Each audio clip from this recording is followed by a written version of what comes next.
Bonjour à tous, bienvenue à cette session studio de l'ISFAR 2024. On a l'honneur aujourd'hui pour cette section sur les protections d'organes en périopératoire d'être accompagné par 4 experts. Donc Vincent Degausse qui va nous parler du cerveau, Adrien Boulet qui va nous parler du cœur, Céline Monard qui va nous parler du rein et Emmanuel Foutier qui va nous parler du poumon. Vincent, je te laisse commencer. Parfait. Ben voilà, je suis ravi de pouvoir commencer par l'organe que je trouve évidemment le plus intéressant. Je pense que le but de cette session, c'est de chacun prendre un peu le lead sur la thématique. Mon idée que je voudrais essayer de pousser, c'est que la médecine périopératoire dite neurocognitive, en fait, est en train d'évoluer à toute berzingue. On sort de la médecine contemplative, de ce que les neurologues nous ont appris à faire de la sémiologie. On va de plus en plus vers une optimisation des patients et on sort aussi de la survie post-opératoire et donc on va essayer d'amener de la qualité de vie. Et donc quand on pense à qualité de vie, on pense beaucoup à neurologie et donc on va pouvoir appuyer sur ce principe-là. Les complications post-opératoires cérébrales, en fait, il y en a deux grands cadres. Il y a la pathologie dite plus cognitive, avec l'entrée dans cette maladie par le délirium, qui va évoluer vers la dysfonction cognitive post-opératoire. Vous voyez les chiffres à peu près, on se balade à 15-20% de malades qui ont du délirium sur de la chirurgie quand même conséquente, hein, évidemment pas sur les cataractes, mais plutôt sur chirurgie digestive ou ortho. Et puis une partie d'entre eux vont évoluer vers des problèmes cognitifs tardifs avec la consolidation de troubles cognitifs qui entravent clairement le pronostic et la qualité de vie des patients. Et puis une maladie beaucoup plus grave, l'AVC post-opératoire, je vais prendre un peu de temps à la fin pour en discuter. Quand on parle de confusion et troubles cognitifs post-opératoires, je prends cette étude parce qu'elle a l'avantage de faire un suivi des patients. On se rend compte en fait que c'est normal d'avoir un petit nadir cognitif à J2, qu'on ait ou pas un délirium, on a un moment où on est moins bien au niveau cognitif. C'est ce qu'on peut appeler le sickness behavior. C'est normal d'avoir un moment où on n'est pas capable de faire un sudoku quand on a été opéré d'une chirurgie cardiaque, par exemple. En revanche, quand on fait un délirium, on évolue vers un trouble cognitif qui se fixe et qui malheureusement peut entraver le pronostic. Tandis que ceux qui n'ont pas eu de délirium vont plutôt avoir un post-cognitive enhancement avec une capacité cognitive qui peut même s'améliorer en post-opératoire. Donc ces trajectoires sont très importantes parce qu'elles vont évidemment devoir interagir avec notre prise en charge et l'entrée dans cette maladie cognitive par le délirium nous donne un proxy qui va nous permettre peut-être de travailler sur ce qui va nous permettre d'éviter le délirium. Donc on va utiliser finalement ce diagnostic-là comme la clé et la porte d'entrée dans la maladie cognitive. Je vais devoir évidemment simplifier un peu la littérature et aller au plus vite, mais ce qui est important, c'est qu'on a des stratégies maintenant dès le préopératoire pour comprendre les malades qui sont à risque et peut-être éviter une partie de facteurs prédisposants qu'on peut diminuer ou éviter. Entre autres, la prise d'anticholinergiques, qui est assez fréquente chez nos patients, donc soit en pré, soit en post ou en péropératoire. Évaluer aussi les troubles de l'humeur. Les malades qui sont dépressifs ont probablement des risques de développer des troubles cognitifs, donc on peut les évaluer avec des échelles dédiées et puis les emmener chez le psy si jamais on pense qu'on peut les optimiser de ce point de vue-là. La malnutrition, les handicaps sensoriels, plein d'éléments qui vont améliorer la prise en charge. Et donc la mode maintenant est de faire la préhabilitation et si besoin de faire une réunion avec un gériatre pour finalement optimiser les malades. Souvent, les malades à risque sont des malades fragiles et donc des malades âgés. Donc on peut rentrer dans cette stratégie d'évaluation préopératoire de ces malades à risque. Autre élément sur lequel je vais appuyer, sur la prévention du délirium, on a des recours européennes maintenant qui nous ont fait tout le parcours et qui ont décidé, peut-être avec une littérature un peu faible, mais en tout cas ont mis en avant le fait qu'on puisse optimiser nos malades en péropératoire en utilisant du monitorage EEG. C'est la deuxième colonne que vous voyez là, en considérant qu'en pratique, la mise en place d'un EEG, éviter le surdosage en hypnotique chez certains patients, peut nous permettre d'éviter de rentrer dans cette maladie du délirium. Donc il y a une littérature qui nous permet d'avancer sur cette stratégie-là. Elle a l'avantage d'être assez facile d'accès. C'est pas très compliqué, sauf pour la neurochirurgie où on n'a pas accès à la tête, mais d'avoir un monitorage, c'est quand même assez simple. Et on a la possibilité comme ça peut-être de plus guider notre thérapeutique et s'adapter aux patients à partir de monitorages dédiés sur le EEG. Je voulais aussi appuyer sur cette littérature qui n'est pas encore complètement publiée parce qu'on n'a que des bribes pour le moment, des petits morceaux, des thèses et des sous-groupes, mais on voit déjà des résultats principaux de cette étude OptiEdge qui a été portée par Serge Moliex, étude multicentrique française, et pour lequel, parmi les critères qui ont été mis en évidence, le délirium fait partie à la fois des critères du score composite et fait partie des critères qui ont l'air de sortir le mieux quand on s'intéresse à l'optimisation des malades âgés avec une stratégie bundle qui passe par à la fois une optimisation respiratoire, hémodynamique, et puis aussi un monitorage de la profondeur de l'anesthésie, toujours le même système. Donc dans cette stratégie-là, péropératoire globale, en pratique, l'idée maintenant de la littérature et de ce qu'on essaie d'amener, c'est de s'adapter à chaque patient, d'avoir une médecine ciblée, titrée et personnalisée, à la fois sur la quantité d'hypnotique qu'on va apporter, à la fois sur une hémodynamique titrée, à la fois sur une curarisation qui va s'adapter. On évite de surdoser les malades en propofol pour remplacer un curare et on curarise quand on a besoin de curare pour faire une immobilité.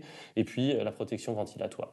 Donc tout ça dans ce contexte de prévenir évidemment la morbidité, mortalité, mais aussi de prévenir le statut neurocognitif des patients.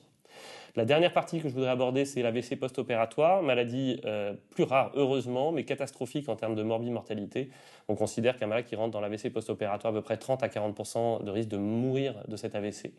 Heureusement pour nous, depuis 2015-2016, on a maintenant des stratégies efficaces pour essayer d'améliorer le pronostic de ces patients, et ça passe par la filière AVC ischémique et avec la thrombectomie. Donc, notre rôle en tant qu'Anestrea, c'est à la fois de détecter rapidement les malades qui rentrent dans cette maladie de l'AVC ischémique, c'est-à-dire que ce soit en post-immédiat ou ensuite de chirurgie, comprendre les malades à risque, comprendre ceux qui sont en train de développer un trouble neurologique aigu, et puis rapidement les emmener vers l'imagerie et les emmener vers la thrombectomie. Et ça, c'est un point sur lequel je voudrais appuyer. Je vous fais un petit cas clinique d'une femme de 65 ans qui se fait opérer en génie pectoral d'une HDL. Elle est obèse et malheureusement, en post-op immédiat, elle a un trouble de la vigilance avec pas d'éveil et puis un retard à gauche qui s'avère être à bascule. Elle fait de gauche à droite ce trouble neurologique. Donc rapidement, coup de bol, l'infirmière dit que c'est pas normal et rapidement, on va lui proposer une imagerie pour comprendre ce qui se passe. Ce que je voudrais aborder, c'est la notion de retard de réveil, de ne pas oublier qu'en post-immédiat, c'est pas normal de ne pas se réveiller dans les 20 minutes. Donc au bout de 30 minutes, c'est un trigger que toutes les infirmières de salle de réveil doivent mettre en place et vous, en tant que médecin, mettre des protocoles pour que très rapidement, on vous informe quand il y a un retard de réveil pour pouvoir amener rapidement à des diagnostics d'AVC post-opératoire, ce qui était le cas de notre patient. Donc ensuite, quand on a un AVC post-opératoire ou une suspicion, il faut aller très vite à l'imagerie. Soit scanner, soit IRM. De toute façon, c'est l'imagerie qui va vous donner l'information. Le scanner est suffisant, vous n'êtes pas obligé d'aller à l'IRM à tout prix. Et en ce qui concerne notre patiente, elle avait un AVC avec un thrombus localisé au niveau du tronc basilaire, ce qui explique bien finalement son tableau à bascule et son trouble de conscience. On a pu lui proposer une thrombectomie. Je vous montre le caillot au niveau du stent retriever. On voit bien qu'on a pu donc soustraire ce caillot et elle a pu récupérer. Donc toute l'idée de cette prise en charge, c'est qu'on doit être proactif, on ne doit plus être passif et on est capable maintenant rapidement d'emmener des thérapeutiques actives pour améliorer le pronostic de ces patients. On a des algorithmes de prise en charge de ces comas post-opératoires, de ces troubles neurologiques post-opératoires. Je vous montre ici les différentes étapes de l'algorithme. Éliminer évidemment des causes pharmacologiques, métaboliques, des causes neurologiques sous-jacentes. Et l'AVC fait partie finalement des pistes étiologiques et thérapeutiques à mettre en place rapidement. Je fais aussi un peu la pub pour la SFAR. Il y a maintenant des super aides cognitives qui vous permettent d'avancer sur ces prises en charge. Donc devant un retard de réveil chez l'adulte, vous n'hésitez pas, vous utilisez l'aide cognitive et vous avancez progressivement dans cette prise en charge et vous arriverez comme ça au diagnostic, soit d'élimination parce qu'en fait le malade est encore curarisé, soit un vrai diagnostic avec un AVC ischémique et une prise en charge avec une thrombectomie. Donc pour conclure mon tableau, pour moi, l'organe neuro et la prise en charge neurocognitive, c'est un modèle à part entière de médecine préopératoire et c'est évidemment un des meilleurs axes pour anticiper la qualité de vie des patients à distance. Donc on doit pouvoir être bon dans cette stratégie. Notre spécialité prend une place importante et donc en tant qu'anesthésiologue, on doit être des acteurs de cette prise en charge de l'optimisation neurocognitive. Voilà, merci. Merci beaucoup Vincent. Merci beaucoup pour cette présentation très claire. On va enchaîner tout de suite avec Adrien qui va nous parler de l'optimisation au niveau du cœur. Merci beaucoup. Alors, dès qu'on aura les diapos. Et donc, on va parler de la protection périopératoire du cœur. C'est vraiment un sujet d'actualité, puisqu'il y a eu des recommandations récentes de la Société européenne de cardiologie, conjointe avec la Société européenne d'anesthésiologie, d'anesthésie, qui venaient après des recommandations de 2014. On sait que ces recommandations ont été très discutées, notamment dans l'utilisation préopératoire des biomarqueurs et de l'échographie cardiaque, avec des membres de notre communauté d'anesthésie-réanimation française qui se sont positionnés récemment sur le sujet. Et donc, on va essayer de balayer très rapidement en quelques minutes ce qu'il faut retenir de cette protection cardiaque. Le risque cardiaque périopératoire, en quelques mots, c'est donc une souffrance myocardique qui va survenir dans les chirurgies les plus importantes chez les patients les plus à risque. C'est associé, aujourd'hui c'est bien décrit, avec de la mortalité, que ce soit de la mortalité précoce et de la mortalité tardive. Donc cette souffrance myocardique périopératoire, on l'évalue principalement par une ascension de la troponine en post-opératoire. Et donc il y a beaucoup de littérature là-dessus, ça c'est un papier de 2013. On retrouve quand même une souffrance myocardique chez pratiquement 20% des patients. Alors évidemment, ces chiffres seront très variables en fonction de la population des patients qu'on va prendre en charge. On va en reparler après, mais il y a des populations de patients à haut risque de complications cardiovasculaires, et ce risque sera d'autant plus élevé qu'on sera dans une chirurgie dite à risque élevé et dans un contexte d'urgence. Malgré tout, quand on prend une population de chirurgie non cardiaque, on retrouve 20% de souffrance myocardique, et c'est associé avec de la mortalité précoce à 30 jours. Et quand on regarde la mortalité plus tardive, comme par la mortalité à 1 an, ici dans une cohorte de chirurgie vasculaire majeure, on retrouve à nouveau de la souffrance myocardique qui va entre 2 à 20% des patients, et c'est associé avec la mortalité à long terme. Donc, ce qu'on va pouvoir mettre en place à la fois en préopératoire, au bloc et en post-opératoire va avoir une influence majeure sur le devenir de nos patients. C'est très important, toutes ces composantes sont à prendre en compte, puisque on va prendre en compte des variables préopératoires avec, bien sûr, le patient, son âge, son sexe, les antécédents, l'histoire de la maladie récente. Ce qu'on va faire en péropératoire avec la conduite de l'anesthésie va avoir une influence, et puis donc également en post-opératoire. Le but est d'éviter finalement un déséquilibre entre les apports et la consommation en oxygène du myocarde, puisque la thrombose coronaire en elle-même va finalement être relativement peu impliquée dans cette souffrance myocardique périopératoire. Donc le patient a un risque cardiaque, on va donc faire de la réelle, comme pour le cerveau, médecine périopératoire, et puis à la fois une évaluation préopératoire, des stratégies d'anesthésie en péropératoire, et puis une surveillance peut-être renforcée en post-opératoire. On ne va pas avoir le temps de tout détailler, mais globalement, si on parle de l'évaluation et de la stratification préopératoire, l'interrogatoire est majeur chez ces patients, puisqu'on va pouvoir évaluer le risque lié au patient en mesurant le score de l'I clinique modifié, qui est présenté, qui est rappelé ici. Il y a 5 items: antécédents de maladie coronarienne, d'insuffisance cardiaque, de maladie cérébrovasculaire, de diabète, quel que soit le diabète, et d'insuffisance rénale avec un DFG, un débit de filtration glomérulaire inférieur à 60. Ce sont les 5 facteurs à rechercher en préopératoire qui vont nous servir à grader un patient à risque élevé. On va évaluer le risque lié à la chirurgie, et on distingue des chirurgies à bas risque avec moins de 1% de complications, qui sont globalement toutes les chirurgies superficielles, la thyroïde, des chirurgies d'orthopédie non compliquées, des chirurgies à risque intermédiaire, avec notamment la chirurgie intrapéritonéale, qui a priori, en dehors de la chirurgie hépatique, n'est pas une chirurgie à haut risque, et puis des chirurgies à risque élevé, la chirurgie vasculaire majeure, la chirurgie thoracique, et notamment les transplantations, et la chirurgie hépatique.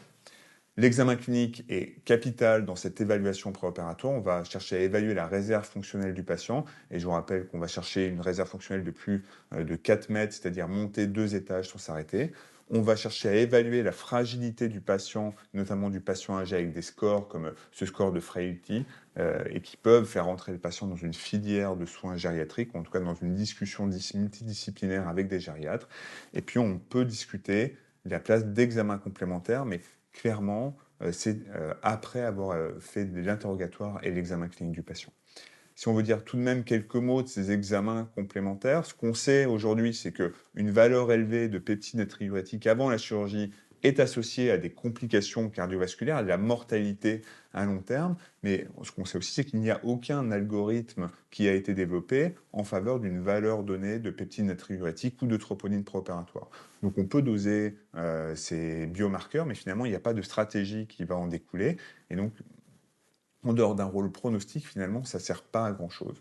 Et donc, probablement qu'on peut retenir une utilisation restrictive, individuelle de ces biomarqueurs cardiaques, et c'est ce qui a été rappelé dans cette conférence-là, qui est de la Société européenne d'anesthésie et de réanimation, qui a fait tout un papier sur l'évaluation préopératoire, notamment les biomarqueurs, et vous voyez que le BNP, la troponine, en préopératoire, peuvent avoir un rôle de pronostic, mais en tout cas, il n'y a aucune évidence pour dire qu'on aura des algorithmes thérapeutiques en fonction de ces biomarqueurs. Donc, il ne faut probablement pas les faire à tout le monde.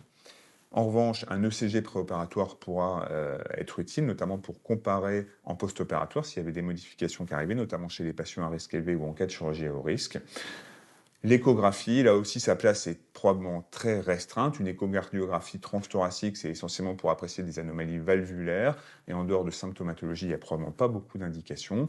Et puis l'écho de stress, là aussi, il y a probablement très peu d'indications. Ce qu'on sait, c'est qu'il n'y a aucune amélioration du pronostic des patients quand on fait une échocardiographie préopératoire en chirurgie à risque intermédiaire ou élevé. Donc, utilisation là aussi raisonnée de ces examens complémentaires et de l'écho, et en particulier de l'écho de stress. Il n'y a pas besoin de faire ça à tout le monde. Au bloc opératoire, on va faire de la bonne médecine, c'est-à-dire un monitorage ECG et du segment ST éventuellement chez les patients les plus à risque. On peut discuter la réalisation d'une ALR rachidienne qui a été associée avec une meilleure analgésie, notamment en post-opératoire, une meilleure stabilité hémodynamique. On sera très attentif à la correction de l'anémie et de l'hypothermie. Et puis, on sera attentif au contrôle de la pression artérielle et de la fréquence cardiaque. Je partage cette session avec le professeur Fuché, donc j'étais obligé de parler d'INPRESS. Quel niveau de pression artérielle pour nos patients, et notamment pour protéger le cœur? Eh bien, probablement que se fixer une cible de pression artérielle de repos et peut-être de ratio pression artérielle moyenne sur fréquence cardiaque supérieure à 1 va améliorer et donc diminuer ce risque cardiaque périopératoire. En post-opératoire, on pourra faire un électrocardiogramme en cas de symptômes chez les patients à risque ou dans les chirurgies à risque. Et on peut éventuellement mesurer la troponine dans les chirurgies à risque ou chez les patients à risque. Là aussi, il n'y a pas d'algorithme qui ait été développé en fonction d'une valeur plus ou moins importante de troponine ou de BNP. Ce qu'on sait, c'est qu'il est probablement très important de réintroduire le plus précocement possible les traitements du patient, et notamment ces bêta-bloquants, si on les avait arrêtés, l'aspirine, les IEC, les statines. On sera très attentif au contrôle de la glycémie, de la douleur et de la température. Et je vous rappelle que chez les patients dans les chirurgies à risque élevé, on recommande une glycémie inférieure à 10 mmol par litre dans les suites de la chirurgie. Pour conclure cette courte présentation, il faut quand même parler de cette étude, l'étude Manage, qui avait inclus pratiquement 1700 patients, une publication du Lancet en 2018, de la chirurgie non cardiaque, plus de 45 ans, et donc des patients qui vont faire une souffrance myocardique périopératoire qui avait été définie par une élévation de la troponine ou des signes cliniques ECG ou d'imagerie. Les patients étaient randomisés pour recevoir du dabigatran versus du placebo, avec un critère de jugement principal qui était la mortalité vasculaire à 1 an. Dans cette étude, il y avait une amélioration du critère de jugement principal pour les patients qui recevaient du dabigatran. Maintenant, cette stratégie n'a pas été retenue pour l'instant dans les dernières recommandations, et je pense qu'on est très peu nombreux à appliquer une telle stratégie et à donner du dabigatran à des patients qui élèveraient leur troponine en post-opératoire d'une chirurgie non cardiaque. Voilà, je vous remercie. Merci beaucoup, Adrien.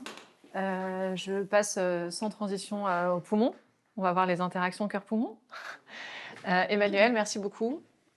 Merci beaucoup, Aurélie. Alors, je pensais que c'était en dernier, mais c'est pas grave. De toute façon, le poumon, c'est comme, je rebondis sur l'argument de Vincent, le poumon, c'est de loin, effectivement, l'organe le plus intéressant. Donc, finalement, qu'on le fasse en avant-dernier ou en dernière position, ça ne change pas grand-chose. Juste quelques mots pour remercier donc les organisateurs de cette ISFAR 2024 et particulièrement pour m'avoir sollicité pour venir parler de poumon. Je n'ai évidemment pas ou peu de lien d'intérêt, sinon un intérêt scientifique à la question. Alors la question de la possibilité de protéger le poumon au bloc opératoire, finalement on a des arguments dans la littérature qui sont déjà un peu anciens. Donc le faisceau d'arguments, il est aujourd'hui assez robuste et j'en veux pour preuve cette première étude que je vous propose qui a été publiée par l'équipe de Marco Ranieri en 2010 et il s'était intéressé à l'intérêt potentiel d'une stratégie de ventilation protective par rapport à une stratégie de ventilation dite conventionnelle sur la possibilité de protéger des organes, et en l'occurrence des poumons, en vue de leur transplantation future. Et cette étude avait été assez éclairante sur le fait qu'encore une fois, le fait d'appliquer une stratégie de ventilation protective, comme vous pouvez le voir, donc incluant comme d'habitude un plus petit volume courant, des niveaux de pression de fin d'expiration un peu plus élevés, c'était 4 versus 8 cm d'eau, les différences de pression appliquées dans cette étude, conduisait à finalement une proportion d'organes rendus disponibles pour la transplantation qui était supérieure sous l'effet de la stratégie de ventilation protectrice. Et donc, de fait, des premiers arguments suggérant qu'on puisse avoir un impact bénéfique sur le poumon lui-même. Alors, des preuves dans la littérature sur des patients vivants. Cette fois-ci, on en a évidemment quelques-unes. Alors ça, c'est l'étude que j'avais eu le plaisir de coordonner avec tout un groupe d'investigateurs français, l'étude IMPROVE, qui avait montré qu'en chirurgie abdominale, on avait la possibilité de retrouver un bénéfice dont on pouvait mesurer les effets via moins d'insuffisance respiratoire aiguë, moins de recours à de la réintubation et de la ventilation non invasive chez des patients opérés de chirurgie abdominale réglée. On a également des arguments en chirurgie thoracique. Cette jolie étude IPROVE-OLV qui vient d'être publiée par Carlos Ferrando et les collègues espagnols, qui, un peu à l'image de ce qui avait été fait dans l'IMPROVE, a testé 2 stratégies de ventilation, à la petite différence près que vous voyez les niveaux de volume courant appliqués dans cette étude étaient équivalents dans les 2 bras de l'étude, avec simplement une PEP qui était fixe à 4 cm d'eau dans la stratégie dite contrôle, et une PEP qui était individualisée sous l'effet d'une titration de PEP décrémentielle après manœuvre de recrutement alvéolaire. Et ils ont évalué, comme bien souvent dans ces travaux-là, l'incidence des complications pulmonaires après chirurgie qui était significativement moindre dans le bras interventionnel. Un des points communs finalement de toutes ces études, IMPROVE, IPROVE-OLV et toutes les autres, hein, en tout cas un grand nombre d'entre elles, c'est l'utilisation de manœuvres de recrutement alvéolaire. Alors vous savez que l'utilisation de ces manœuvres de recrutement, elle est soumise à interrogation en réanimation. Elle est évidemment également au bloc opératoire. Pour autant, quand on est assez factuel, alors évidemment on ne s'intéresse pas de la mortalité, mais les études qui ont évalué les complications pulmonaires, souvent incluaient dans leur protocole l'utilisation de manœuvres de recrutement alvéolaire, au décours de laquelle était individualisé le réglage de la pression de fin d'expiration positive. D'autres arguments, cette méta-analyse publiée par Harry Sarpanetto et les investigateurs du groupe PROVE, qui également retrouvaient un bénéfice en termes de réduction des insuffisances respiratoires aiguës, que ce soit finalement après chirurgie abdominale ou après chirurgie thoracique, il semble exister un bénéfice à l'application de ce type de stratégie. Alors les complications, quand elles surviennent, elles sont évidemment très rarement observées au niveau pulmonaire pendant la chirurgie. C'est exceptionnel de voir se constituer une insuffisance respiratoire aiguë sévère en cours de chirurgie. C'est plutôt de façon décalée. Et je reprends pour moi les arguments qui ont été avancés par Vincent et Adrien avant. On est typiquement également là aussi dans le cadre de la médecine péropératoire, puisque ça va évidemment supposer qu'on s'intéresse aux patients au décours de la chirurgie, au décours de du passage des patients en salle de réveil. Et donc typiquement des patients qu'il va falloir pouvoir surveiller et pour un certain nombre d'entre eux également peut-être optimiser également en post-opératoire. Alors l'un des points communs de toutes ces stratégies, c'est de chercher à limiter le risque de lésions pulmonaires induites par la ventilation. Alors évidemment, on n'est pas sur les mêmes durées d'exposition au risque que ce que l'on peut observer après plusieurs jours ou plusieurs semaines de ventilation en réanimation. Il s'agit de quelques heures de ventilation. Pour autant, on a des arguments dans la littérature suggérant quand même que quelques heures de ventilation pourraient être suffisantes pour créer certains de ces dommages-là. Et l'objectif finalement de nos prises en charge va être d'essayer de limiter ce qu'on appelle le stress et le strain, c'est-à-dire l'étirement lié par l'insufflation du volume et la déformation en lien avec cet étirement. Et la déformation, donc on peut l'approcher via le strain, donc la déformation, qui est un rapport finalement du volume courant sur le volume pulmonaire de fin d'expiration. Et ça permet de comprendre peut-être assez simplement que le volume courant seul ne va pas évidemment suffire, puisque c'est le volume courant rapporté au volume disponible finalement pour la ventilation qui va être important dans l'importance de cette déformation. Et il va évidemment falloir se poser la question de comment est-ce qu'on peut restaurer une certaine quantité de volume. Vous savez que les patients anesthésiés développent des atélectasies, donc une partie du poumon n'est plus disponible par la ventilation et ça fait évidemment la place de l'intérêt potentiel des manœuvres de recrutement alvéolaire. Alors pour nous aider dans l'implémentation de ces stratégies, on dispose de recommandations alors qui sont loin d'être parfaites. Pour autant, un certain nombre d'entre nous se sont réunis autour de l'idée qu'il fallait maintenant probablement proposer chez tout le monde une stratégie de ventilation au bloc opératoire incluant une réduction du volume courant et également une pression de fin d'expiration positive qui devait être idéalement d'au moins 5 cm d'eau, qu'il est en tout cas plus licite de ne pas appliquer de pression de fin d'expiration positive. Et les experts ont retenu l'idée qu'il fallait probablement individualiser le réglage de cette pression de fin d'expiration positive, si possible en évitant une augmentation de la pression motrice que l'on définit comme étant la différence entre la pression de plateau et la PEP.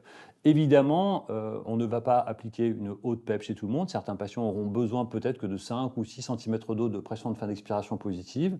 Le risque de vouloir être plus royaliste que le roi, à savoir appliquer des niveaux de PEP trop élevés, c'est évidemment aussi d'associer la possibilité d'un risque de surdistension et donc finalement d'être délétère sur du parenchyme qui est déjà disponible pour la ventilation, déjà correctement aéré. Et donc, il va falloir trouver un compromis. C'est souvent le cas en médecine, et particulièrement en médecine péropératoire, en anesthésie et en réanimation. Un compromis entre ce que l'on est capable d'accepter comme collapsus et ce que l'on voudrait idéalement obtenir comme aération. Et l'un des moyens de faire ça, c'est de titrer le réglage du ventilateur sur les évolutions de la compliance, qui sera certes pas la compliance du poumon, mais la compliance du système respiratoire dans son ensemble. Alors, ce qui est encore une fois proposé par les recommandations, c'est d'utiliser la pression motrice. Alors évidemment, aujourd'hui, c'est pas ou peu utilisé en anesthésie. C'est vrai en France, c'est vrai à l'étranger. Essentiellement parce qu'on monitore assez peu ce paramètre-là, la pression de plateau.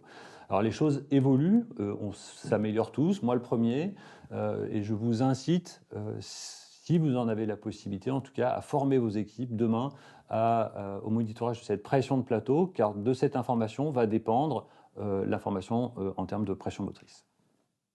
Ça va vous permettre peut-être, et nous permettre peut-être de personnaliser nos stratégies. En tout cas, il y a quelques arguments dans la littérature qui tentent à le suggérer. C'est vrai en chirurgie abdominale, vous voyez ce premier travail monocentrique, assez peu de patients inclus, mais qui suggérait déjà qu'une stratégie de réglage de la pression de fin d'expiration guidée par la pression motrice, en ciblant si possible un minimum de pression motrice, puisse être assortie à une réduction du nombre des complications et surtout de leur sévérité au niveau pulmonaire en post-opératoire. Donc en chirurgie abdominale, on a un petit signal. On a également un signal en chirurgie pulmonaire qui a été retrouvé dans cet autre travail-là, avec une méthodologie qui est assez approchante. Alors, la différence n'était pas statistiquement significative, probablement un manque de puissance, mais quand même un peu moins d'hypoxémie, un peu moins d'atélectasie et un petit peu moins de complications sévères chez les patients qui bénéficiaient de cette stratégie. On pourrait dire qu'actuellement, on est dans une situation d'équipoise. On ne peut pas véritablement conclure quant à cet intérêt-là. Attention, je voulais terminer par ça, l'ennemi peut être, le mieux peut être l'ennemi du mal, en tout cas, ou le mal peut être l'ennemi du mieux, je ne sais pas. Toujours est-il qu'à vouloir être plus royaliste que Laurent, on peut faire des bêtises. Cette belle étude conduite par nos collègues de Boston, chez Daniel Talmor, qui a essayé d'évaluer quelle était finalement l'influence d'une modification du réglage du ventilateur lorsque les patients sont opérés puis transférés secondairement en réanimation. En réanimation, on a souvent peut-être trop tendance à vouloir régler son ventilateur systématiquement comme on le ferait chez un patient présentant un syndrome de détresse respiratoire aiguë, donc à baisser son volume courant et peut-être appliquer des niveaux de fréquence ventilatoire un peu plus élevés. Et donc vous voyez sur la partie gauche les niveaux de volume courant et de fréquence respiratoire utilisés au bloc opératoire et ce qu'il en est une fois que le patient arrive en réanimation. On a une diminution du volume et pour maintenir un CO2 expiré de façon assez logique, on augmente la fréquence de ventilation, l'ensemble de tout ça ayant pour effet d'augmenter la quantité d'énergie délivrée, la puissance mécanique, et ils ont retrouvé un signal sur la mortalité en post-opératoire. Donc attention, tous les patients ne présentent pas un syndrome de détresse respiratoire aiguë, il faut savoir raison garder dans le réglage d'un certain nombre de ces paramètres. Juste pour conclure, sur la protection pulmonaire, alors oui, évidemment, c'est possible. C'est évidemment le cas pour tous les patients, que l'on travaille en chirurgie abdominale, en chirurgie thoracique, en neurochirurgie, au bloc opératoire. On a la possibilité de régler peut-être un peu plus finement son ventilateur. C'est globalement assez simple, ce qui nous est proposé aujourd'hui. Je vous renvoie à ces recommandations. Pour juste faire très schématique et très synthétique, on ne fera pas trop de bêtises en réglant son volume entre 6 et 8 ml par kilo de poids idéal théorique, en individualisant sa PEP, mais en ciblant une pression de fin d'expiration positive d'au moins 5 cm d'eau. Il faut probablement utiliser de façon raisonnée les manœuvres de recrutement alvéolaire et évidemment surveiller ce que l'on fait via un monitorage de la pression de plateau, peut-être de la pression motrice, et ça arrive sur certains ventilateurs d'anesthésie, le monitorage de la puissance mécanique ou de l'énergie délivrée. Et enfin, moi aussi, je fais un peu de pub pour la SFAR, juste pour vous dire que probablement nous disposerons des résultats de l'étude IMPROVE-2 qui est finie, dont on viendra peut-être discuter avec vous tous lors de la SFAR au mois de septembre prochain. Merci beaucoup, Emmanuel. Donc, on va maintenant descendre un tout petit peu pour évoquer le rein avec le meilleur pour la fin. Exactement. Vas-y, Céline, je t'en prie. Alors, merci. Pardon. Voilà, donc mes liens d'intérêt en rapport avec cette discussion. Et pour commencer tout de suite, je vous propose quelques mots d'épidémiologie avec cette étude qui a le mérite d'être très récente, une étude prospective de très bonne qualité. Et vous voyez qu'ils ont quand même inclus plus de 10 000 patients opérés d'une chirurgie majeure. Un des résultats principaux de l'étude, c'est qu'ils retrouvent quasiment 20% d'AKI dans cette population-là. Donc on a raison de s'intéresser à cette problématique-là puisque ça concerne beaucoup de nos patients. Deuxième chose, non seulement c'est une problématique qui est fréquente, mais en plus c'est une problématique qui est importante puisque le fait d'avoir un AKI en post-opératoire va augmenter la morbimortalité de ces patients-là. Et en particulier, vous voyez qu'ils retrouvent une forte augmentation du risque de mortalité hospitalière après ajustement. Autre résultat important de cette étude-là, c'est les facteurs de risque de développer un AKI post-opératoire. Alors, ils ne font que confirmer ce qu'on savait déjà, mais encore est-il important de le rappeler, le fait d'avoir une insuffisance rénale chronique préexistante est clairement un facteur majeur de risque de développer un AKI en post-opératoire. Les autres facteurs, c'est des facteurs liés au patient et à la procédure. Troisième résultat important de cette étude, de mon point de vue, c'est qu'ils ont essayé de décrire un peu le phénotype, c'est-à-dire à quoi ressemblaient les épisodes d'AKI post-opératoire. Et donc vous voyez que pour ça, ils ont regardé la sévérité de l'épisode, sa durée, moins de 48 heures ou plus de 48 heures en violet, et le critère diagnostique qui permettait de conduire au diagnostic. Donc soit une élévation de la créatinine, soit une baisse de la diurèse. On voit bien qu'il y a pas mal de types différents d'AKI et c'est probablement pas du tout la même chose de faire une oligurie transiente peu importante en post-opératoire versus d'avoir pendant plus de 48 heures une élévation de la créatinine et une baisse de la diurèse. Donc finalement, l'AKI, c'est pas une maladie, mais c'est bien un syndrome qui va correspondre à beaucoup de choses différentes. Et pour bien comprendre comment protéger le rein, je pense qu'il faut aussi avoir conscience qu'il y a beaucoup d'agressions au niveau du rein, beaucoup de mécanismes physiopathologiques qui entrent en jeu. Celui qu'on connaît, nous, en anesthésie plus fréquemment, c'est bien sûr l'hypoperfusion du rein, mais n'oublions pas que la pression de perfusion du rein, elle dépend aussi de ce qui se passe en aval, et donc on va s'intéresser à la congestion veineuse. Et puis, une part très importante de l'agression rénale est probablement liée à l'inflammation péropératoire, même si pour l'instant, à ce jour, on a un peu moins de levier d'action de ce côté-là. N'oublions pas les néphrotoxiques et puis en anesthésie, parfois les obstructions de sonde urinaire ou les obstructions sur les voies urinaires. Alors, une fois encore, on fait de la médecine périopératoire et donc on peut classer un peu ces facteurs de risque et nos leviers d'action en 3 parties. La partie préopératoire, péropératoire et post-opératoire. Donc on commence tout de suite avec le préopératoire, puisque c'est là qu'on rencontre le patient. Je pense que c'est très important pendant la CPA de dépister le risque d'AKI et de le mentionner clairement. On le fait pour le cœur, il faudrait aussi pouvoir le faire pour le rein. Et on a aussi la possibilité à ce moment-là de recueillir une créatinine de base du patient qui n'est pas forcément disponible dans le dossier, mais le patient peut venir avec de la biologie faite en ambulatoire en ville. Il faut noter cette information dans le dossier médical, enfin dans la consultation d'anesthésie, c'est important. Informer le patient s'il a un risque, évidemment, c'est élégant. Et puis, planifier l'arrêt préopératoire des néphrotoxiques. Éviter le jeûne prolongé en préopératoire, donc les liquides clairs jusqu'à 2 heures avant l'intervention. Éviter les aminoglycosides si on peut faire une alternative équivalente, évidemment. Et puis, l'interruption des IEC, des ARA2, 24 heures avant l'intervention. Là, vous savez qu'en France, on est un peu plus personnalisé que ça. On va prendre en compte l'indication pour laquelle ces traitements ont été prescrits, mais ça se base sur peu d'études de haut niveau de preuve. Heureusement, on a pas mal de choses qui arrivent, et notamment l'étude Stop or Not qui vient de terminer sur, on croit, Clinical Trials, les inclusions. Donc, on verra. En péropératoire, maintenant, donc, le rôle de l'hypotension. Donc là, on a énormément de données qui vont toutes dans le même sens. Une association forte entre l'hypotension péropératoire et l'AKI post-opératoire. Et cette association, le risque d'AKI va être d'autant plus important que l'hypotension est profonde et dure longtemps. Ce risque, il survient très précocement dès quelques minutes d'hypotension. Alors attention, tout ça, c'est des études observationnelles, ça ne veut pas dire qu'il y a une causalité. Est-ce que l'hypotension est directement responsable de l'AKI ou est-ce que c'est un reflet de la fragilité du patient, de l'inflammation ou d'autres choses? On ne sait pas exactement encore. Donc, si on veut avoir plus de réponses sur la causalité et le lien, il faut s'intéresser aux essais randomisés. Et donc, évidemment, je parle sous contrôle. Il y en a eu beaucoup aussi, mais celui-ci me semble important parce qu'il change un peu nos pratiques. L'essai IMPRESS, publié il y a quelques années, multicentrique, français. On a des adultes opérés de chirurgie majeure, dont la plupart étaient quand même hyper tendus. Et on s'intéresse à 2 stratégies, soit une stratégie de maintien de la pression artérielle individualisée sur la pression artérielle de base du patient mesurée en CPA. Et donc là, on essaie de rester à plus ou moins 10% de la pression de base. en utilisant de la noradrénaline ou une stratégie fixe, moins individualisée, où on essaie de ne pas varier à plus de 40% de la pression artérielle de baseline ou une PAS supérieure à 80 mm de mercure.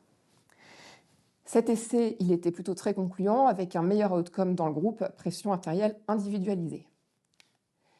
Ce qu'on voyait également, c'est qu'il y avait une consommation de fluide qui était à peu près similaire entre les deux groupes, mais quand même un petit peu moins de fluide en paire opératoire dans le groupe traitement individualisé, évidemment au prix d'un petit peu plus de vasopresseurs et évidemment donc de noradrénaline. Alors on en vient à s'interroger sur l'usage des fluides. Est-ce que faire une stratégie restrictive d'usage des fluides, c'est bien pour nos patients? Là, on est dans un bel exemple de ce que peut faire la recherche médicale, un coup à droite, un coup à gauche, puisque dans les années 80-90, on remplissait très largement les patients, plusieurs litres, jusqu'à 6 litres le jour d'intervention, des patients qui prenaient beaucoup de poids en post-opératoire. On a ensuite implémenté des stratégies de récupération améliorées, précoces, le stratégie ERAS, qui là ont semblé montrer un bénéfice à faire des régimes beaucoup plus restrictifs. Cette étude, elle se place un peu dans ce contexte-là et elle essaie de confirmer qu'effectivement une stratégie restrictive, que vous voyez ici, 5 ml kH en paire opératoire, faisait mieux qu'une stratégie libérale de 8 ml kH en paire opératoire. Malheureusement, c'est pas ce que cette étude a montré au final. Ils ont au contraire plutôt montré qu'il y avait plus d'acute kidney injury dans le groupe qui bénéficie de stratégies restrictives. Donc restrictif, oui, mais peut-être pas quand même complètement. Alors du coup, on fait quoi avec les fluides? Est-ce qu'il faut faire moins de fluides mais au prix de plus de vasopresseurs? Alors là, on a une belle étude récente américaine qui a regardé une série sur plusieurs années et vous voyez qu'ils ont bien une diminution de la consommation de fluides en paire opératoire, une augmentation de la consommation de vasopresseurs et tout ça à mettre en parallèle avec également au fil des années une discrète augmentation de l'incidence de l'AKI post-opératoire. Alors peut-être pas complètement. Mais du coup, c'est quoi le bon taux de fluide à administrer aux patients en paire opératoire? Est-ce que c'est 1,5 ml kH, 4, 6, 8? Je pense que c'est difficile de répondre à cette question-là. Ce qu'on peut dire, c'est que l'usage doit être raisonné. Et un usage raisonné, c'est quoi? C'est un usage qui est basé sur un monitorage. On a donc les techniques de goal-directed therapy qui, là, ont bien montré aussi leur importance pour la prévention de l'AKI. Il y a beaucoup d'études, beaucoup de méta-analyses. J'ai choisi celle-ci puisqu'elle se centrait sur les outcomes rénaux. Donc on a 65 études de 91 à 2018. Alors ça fait une large période de temps. Là-dedans, il y a des choses un petit peu exotiques. On faisait peut-être en 91, qu'on fait clairement plus du tout en 2023. Mais il y a quand même quelques mérites à cette méta-analyse qui donc montre que, aussi bien pour les études à haut risque de biais que pour celles à bas risque de biais, faire de la goal-directed therapy diminue le risque d'AKI post-opératoire. Vous voyez ici que si on s'intéresse aux études qui ont pris un protocole ne concernant que les fluides versus un protocole fluide plus inotrope, on fait un petit peu mieux quand on regarde fluide et inotrope. Donc associer les deux plutôt que faire l'un ou l'autre dans notre programme de goal-directed therapy. Et puis ici, vous voyez que quand on regarde quel monitorage, quel outcome on regarde, soit le débit cardiaque, soit uniquement la précharge dépendance, c'est un tout petit peu mieux quand on regarde aussi le débit cardiaque. C'est plus significatif. Donc finalement, quels outils justement pour guider notre goal-directed therapy? Eh bien, probablement que monitorer chez les patients les plus à risque le débit cardiaque permettrait de limiter, de guider au mieux justement l'administration raisonnée des fluides, l'administration raisonnée des vasopresseurs et la bonne balance entre les deux types de traitements. On a en 2023 beaucoup d'outils à notre disposition qui vont de choses très invasives à des choses mini-invasives ou non invasives. Donc finalement, on a quand même de moins en moins de raisons de ne pas le faire. 70% des patients opérés d'une chirurgie majeure n'ont pas de monitorage de débit cardiaque. Et probablement que dans ceux-là, il y en a certains qui pourraient tout à fait avoir les critères de validité d'outils mini-invasifs. Alors ensuite, on va rapidement parler des fluides. On a parlé de la quantité, mais quel fluide faut-il administrer à ces patients-là? Donc c'est un vaste sujet également. Vous savez qu'on a comparé longtemps le NaCl 0,9% au cristalloïde balancé. En réanimation, on dit clairement qu'il faut plutôt faire des cristalloïdes balancés. C'est la même chose au bloc opératoire. Cette étude-là, 2018, on donne en aveugle soit du NaCl 0,9%, soit des cristalloïdes balancés. Et l'étude a été arrêtée prématurément puisque le groupe qui recevait le NaCl présentait plus de recours aux vasopresseurs et également plus d'acidose hyperchlorémique. Donc au bloc opératoire, plutôt pas de NaCl 0,9%, ça c'est quand même une recommandation assez forte. Concernant les colloïdes de synthèse, c'est un petit peu moins clair. On a surtout des études qui proviennent des patients de soins critiques qui reçoivent des volumes beaucoup plus importants. Au bloc opératoire, on a un peu moins de data. On a cette méta-analyse publiée il y a un an, maintenant, fin de 2 ans. Et vous voyez que les intervalles de confiance sont quand même très larges. On a quand même à nouveau une étude du professeur Futier, l'étude FLASH, qui retrouvait une petite augmentation du risque d'AKI quand on donnait des HES par rapport à du NaCl 0,9%. Donc on a plutôt envie de dire évitons les HES si on peut, attendons d'autres études qui sont en train d'inclure des patients, et en tout cas si votre patient est grave au bloc opératoire, s'il fait un choc hémorragique, si c'est un patient qui arrive de complications post-opératoires, probablement évitons les HES, en tout cas on n'a pas vraiment de raison d'en faire. Alors maintenant, on a vu ce qui pouvait marcher, mais il y a aussi beaucoup de choses qui ont été testées et qui ne marchent pas, notamment le mannitol. Le mannitol est largement fait, mais il semblerait que le mannitol augmente la diurèse sans réduire le risque d'AKI. Les diurétiques, je rappelle que les diurétiques ne sont pas un traitement ou un moyen de prévenir l'AKI. Les diurétiques, c'est un traitement de la surcharge. Alors évidemment, ça diminue le risque d'AKI pour les patients en surcharge, mais pas pour le tout venant, y compris au bloc opératoire. Phénoldopam, dopamine, on n'en fait plus, il n'a pas de preuve. Le bicarbonate de sodium n'a pas sa place en prévention. Le préconditionnement ischémique, il y a peut-être des choses intéressantes quand il y a l'ischémie reperfusion, notamment en chirurgie cardiovasculaire, mais on n'a pas encore assez de données pour le recommander en systématique, surtout quand il n'y a pas d'ischémie reperfusion. Alors maintenant, on a dit qu'on était médecin de la médecine périopératoire, donc évidemment continuer à s'occuper de notre patient en post-opératoire. La prise en charge ne s'arrête pas à la porte du bloc et certains patients qu'on aura parfaitement optimisés en péri-opératoire vont être hypotendus en post-opératoire. Donc il va falloir continuer cette optimisation, c'est important. Dans l'étude INPRESS, on continuait à gérer la pression artérielle du patient 4 heures après le bloc, je pense que c'est important. Le contrôle de la glycémie, c'est comme pour le cœur. Évitons les hyperglycémies, ça crée aussi plus d'AKI. La reprise des traitements IECRA2, il va bien falloir gérer entre le bénéfice cardiaque à les reprendre précocement, mais le risque rénal à les reprendre trop tôt. Et puis, on a des bundles de néphroprotection qui ont bien montré leur efficacité en post-opératoire pour réduire l'AKI chez des patients à risque d'AKI. Et voilà, donc pour conclure, on les identifie dès la CPA, on recueille la créatinine basale, on a une prise en charge qui est multimodale, d'optimisation hémodynamique basée sur des objectifs. On va utiliser de façon raisonnée les fluides, de préférence des cristalloïdes balancés, une cible de PAM qui est individualisée, 65 mm de mercure, plutôt un peu plus pour l'hypertendu chronique, un monitorage du débit cardiaque, de la précharge dépendance de la PAM, éviter les néphrotoxiques, les hyperglycémies, et puis on continue à s'intéresser aux patients en post-opératoire. Merci beaucoup. Merci Céline. Merci à tous les quatre. On va avoir un petit peu de temps d'échange pour aborder un peu plus en profondeur ces questions de protection. La question que je me posais en vous écoutant tous les quatre, c'est qu'on sent en filigrane qu'on a une vraie question de gestion de l'hémodynamique. Alors tu l'as plus abordé Céline, mais finalement quel est l'impact de l'hémodynamique par exemple sur le cerveau? La question qui se pose c'est quoi l'autorégulation cérébrale, l'hypotension artérielle, la relation entre les deux? Comment tu gères un patient qui a un BIS qui est très bas alors que tes sédations te semblent à des doses déjà très faibles? Est-ce que ça a des impacts ensuite sur la outcome des patients? Ouais, c'est ça. Là, on a évoqué de quoi remplir les 15 minutes qui arrivent. Donc, je vais essayer. Il n'y a pas que toi qui vas pouvoir parler. Non, mais je vais on va dire morceau par morceau. Le BIS, c'est un outil qui est très indirect, évidemment. Il a plein de défauts. Il mesure un transformateur de Fourier de l'EEG et le cerveau va réagir aux sédations, mais il va aussi réagir évidemment à l'hémodynamique cérébrale. Donc, si jamais vous avez un BIS bas, il est tout à fait possible en fait que vous soyez en situation où le malade est en surdosage, donc ça c'est le cas le plus classique, mais il peut être aussi en hypotension, en bas débit cérébral. Et donc on peut détecter en fait des malades à BIS bas et puis on monte un peu avec de la bébinoradrée la tension et le BIS remonte avec qu'on n'a pas changé les régimes de tension. Donc faut aussi intégrer cette composante hémodynamique de la variation de l'EEG. Donc tu as raison de l'évoquer. Quand on prend en charge des malades très fragiles, le BIS est intéressant, il permet de détecter les malades qui sont en souffrance quand le BIS devient très bas. Et si jamais on sait qu'on est sur des régimes de tension un peu bas, et donc là on peut définir ce qu'on appelle une hypotension pour un neurologue. Pour un neurologue, une hypotension c'est une diminution de 15 50% de la valeur basale.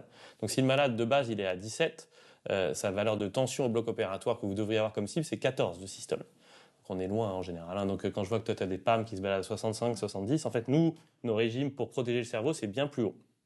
Après, c'est vrai que le cerveau, pour le moment en tout cas, on considère qu'il est dépendant de sa pression et un peu moins de sa volémie, même si la volémie joue aussi. Donc les questions sur est-ce qu'on remplit ou pas, ça interagit évidemment avec le cerveau, mais on est très dépendant du cerveau parce qu'on sait que le cerveau est dépendant via sa courbe d'autorégulation sur son débit. Les cerveaux sains ont un plateau qui fonctionne et donc en fait on peut diminuer un peu la tension et on va garder un débit stable.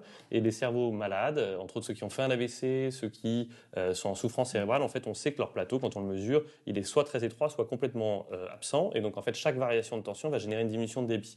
Donc petite différence de tension chez un cerveau sain, vous êtes sur le plateau, le débit reste stable. Chez un malade qui n'a pas de plateau, vous baissez la tension, le débit s'effondre. Et donc évidemment vous allez avoir de la souffrance anoxo-ischémique qui peut s'installer.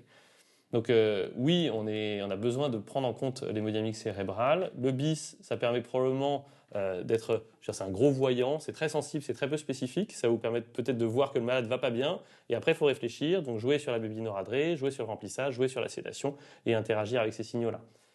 Je m'arrête là, sinon il n'y a pas de place pour les autres.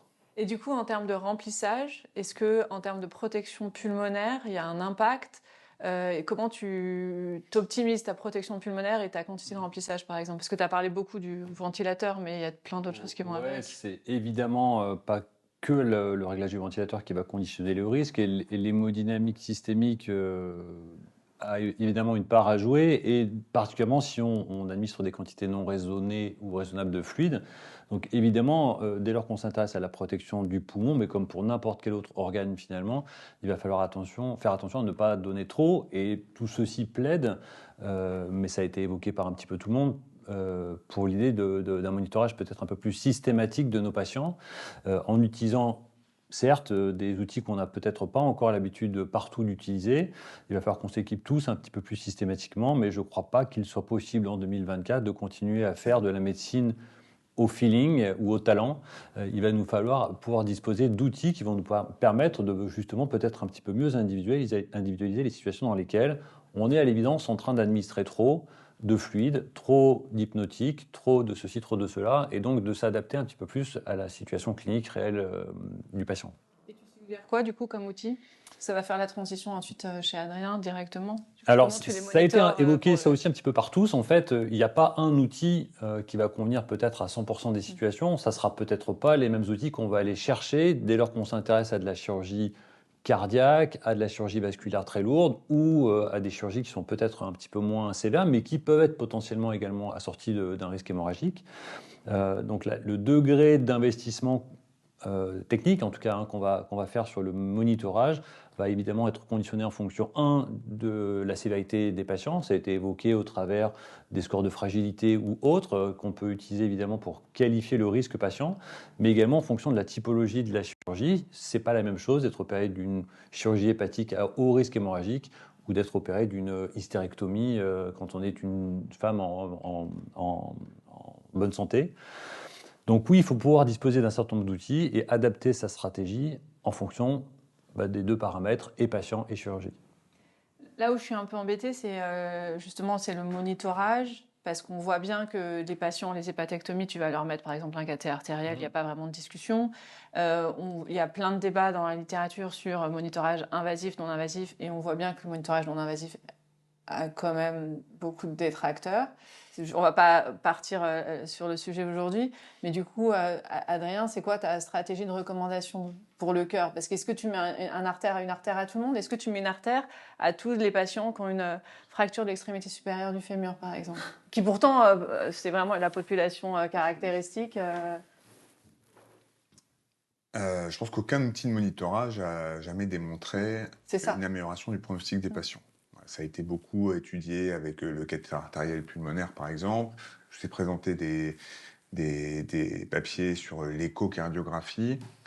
Donc, voilà, il y a des chirurgies à haute perturbation hémodynamique et volémique, notamment, dans lesquelles on a besoin d'avoir des outils peut-être plus invasifs, comme un cathéter de pression artérielle. Et là, je pense que stratification des chirurgies en bas risque intermédiaire et risque élevé peut nous aider. Certainement que les chirurgies à risque élevé, c'est-à-dire à plus de 5% de mortalité, que sont les chirurgies hépatiques, les transplantations pulmonaires, les transplantations hépatiques, la chirurgie aortique ouverte, ces chirurgies-là doivent bénéficier d'un catéter artériel et puis d'un monitorage du débit cardiaque. Ce qu'on peut garder en tête aussi, c'est que ces monitorages basés sur le contour de l'onde de pouls ont quand même un certain nombre de limites et probablement ne vont pas pouvoir être très utiles dans toutes les circonstances. Mais on a vu qu'il y avait le risque lié à la chirurgie, il y a le risque lié aux patients avec le score de Lee, mais finalement, voilà, en tout cas, il est intéressant et il est nécessaire de prendre en compte ce risque lié aux patients et finalement, c'est la résultante de tous ces risques qui va déterminer notre stratégie. Je pense que c'est difficile de dire, pour cette chirurgie-là, systématiquement, il va falloir mettre un Doppler œsophagien ou un PICO ou je ne sais quel outil, quoi. Et du coup, Céline, pour le rein, on fait comment? C'est-à-dire, est-ce que monitorer la diurèse, ça suffit comme outil indirect de la fonction rénale? Est-ce qu'il y a je sais pas, des futurs marqueurs qu'on va pouvoir avoir en opératoire, comme il y en a dans d'autres organes? On a un peu le bis, un peu, voilà, on a des marqueurs aussi pour le poumon. Est-ce que pour le rein, on va pouvoir faire quelque chose? Il y a beaucoup de choses dans cette question-là.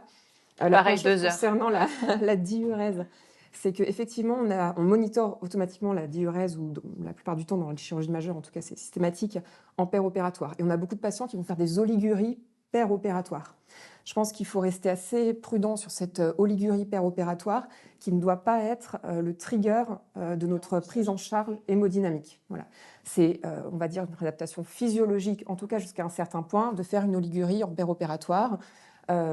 Parce qu'il y a un stress, parce qu'il y a une sécrétion éventuellement d'ADH. En tout cas, tous ces patients-là qui ont une oligurie opératoire, et c'est ce qu'on voyait aussi un peu avec l'étude Episaki, certains vont très bien évoluer. Et ce qu'on sait, c'est que si on se fixe une cible de diurèse pour notre réanimation, on va clairement surremplir les patients et là générer de la morbidité.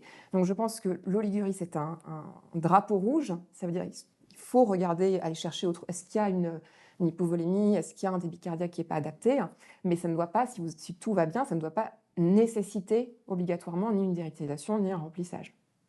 Donc c'est un drapeau rouge, mais ce n'est pas une cible de prise en charge.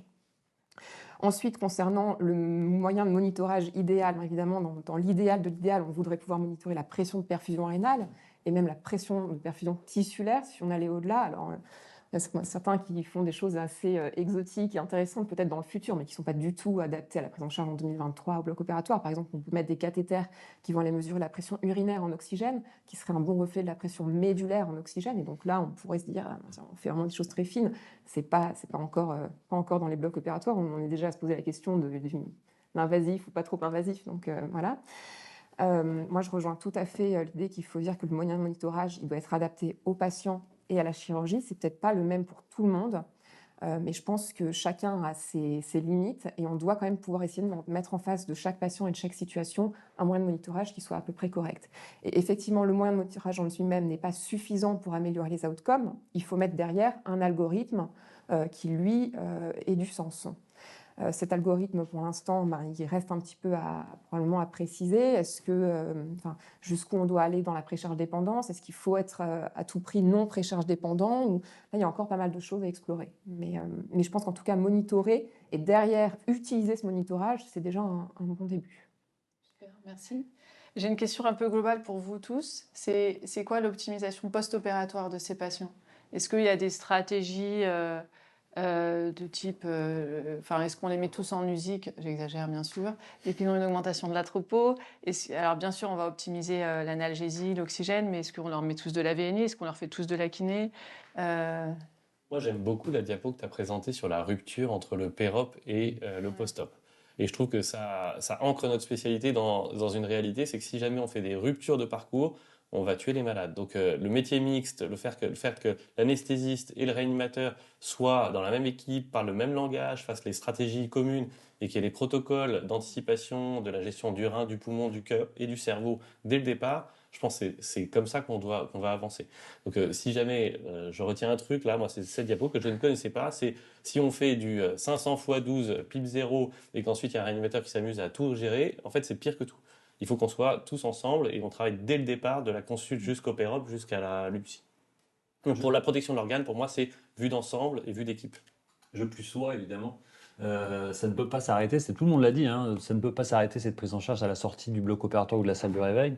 Un certain nombre de patients vont avoir besoin qu'on poursuive cette optimisation, qu'il s'agisse de l'hémodynamique, de la ventilation, de l'analgésie, enfin, bref, tout ce que l'on fait pendant, il faut qu'on puisse le faire après, évidemment. La question, c'est, a-t-on aujourd'hui les moyens de faire ça dans de bonnes conditions? Dispose-t-on de suffisamment de lits pour faire ça? C'est un sujet. Et puis, accessoirement, combien de temps il faut maintenir cette stratégie-là? Est-ce que 24 heures suffisent? Est-ce qu'il faut faire 48 heures, 72 heures? Vous avez vu, le pic des complications pulmonaires, c'est à la 3e journée post-opératoire. Donc, est-ce qu'il faut les garder 3 jours systématiquement ou pas?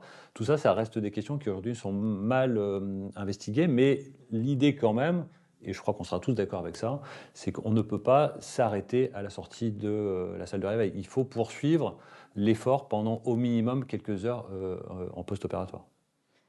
Et est-ce qu'il y aurait un intérêt, je veux dire, en dehors d'études, c'est un peu provocateur, hein, mais en dehors d'études bien faites, finalement, de même qu'on fait des consultations post-réa, de faire des consultations post-anesthésie, finalement de revoir nos malades de chirurgie très lourde à 1 mois pour avoir plus d'idées sur l'optimisation, sur les conséquences derrière? Parce que parfois on ne les voit pas, on les perd après la réanimation. Alors, en tout cas, peut-être pour faire de la recherche, 1 mois, mais en tout cas déjà pour bien prendre en charge nos malades au quotidien, certainement que faire de la médecine périopératoire et aller regarder ce qui se passe dans les salles d'hospitalisation en chirurgie avec des anesthésistes réanimateurs qui soient la même équipe que ceux qui auront vu le patient en consultation, qui s'en seront occupés au bloc opératoire et en soins critiques après, c'est extrêmement important, quoi.